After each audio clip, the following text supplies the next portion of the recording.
This is a quick rundown of some of the details in my new song, Dash 2, out now on SoundCloud, more platforms to come. So here we are in the project file. I started this project with this main sound doing the main motif in the A section. So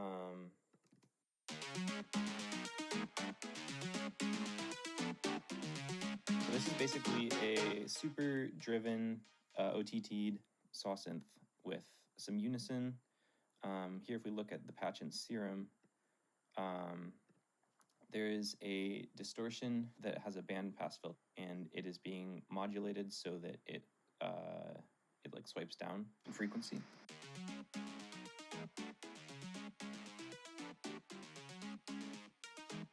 Yeah, and that creates some nice crunch.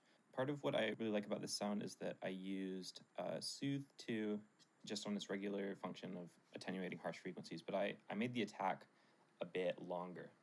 And what that does is it lets some of the signal through unprocessed and creates a bit of a more transient nature. Here with it disabled, enabled, it just adds a little room in the high frequency and a little bit of density at the beginning of the sound. Similarly to getting that attack, there's a transient shaper, just adding a bit of attack.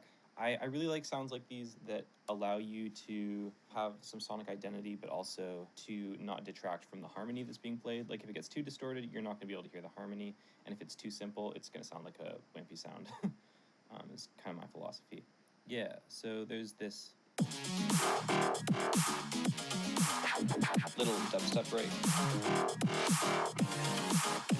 It has this pattern of a bit of the chords, you get a wub, a bit of the chords, you get another wub, a bit of a call and response thing happening.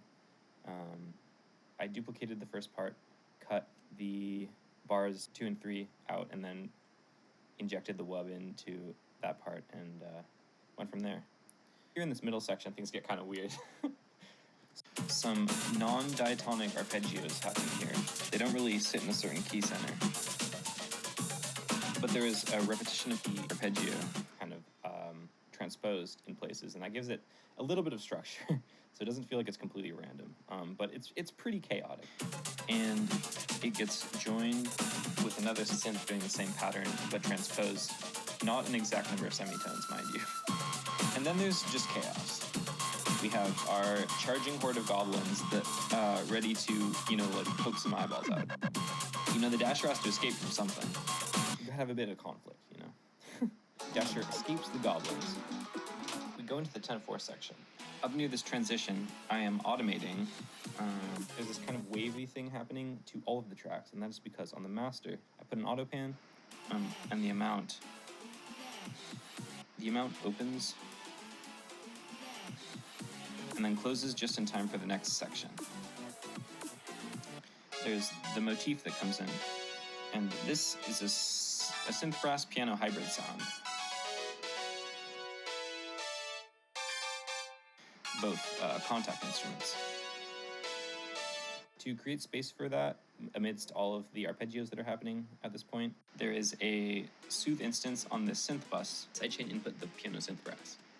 This has been Jesse Fuller's Mini-2 track breakdown. Thanks for watching and have a great day.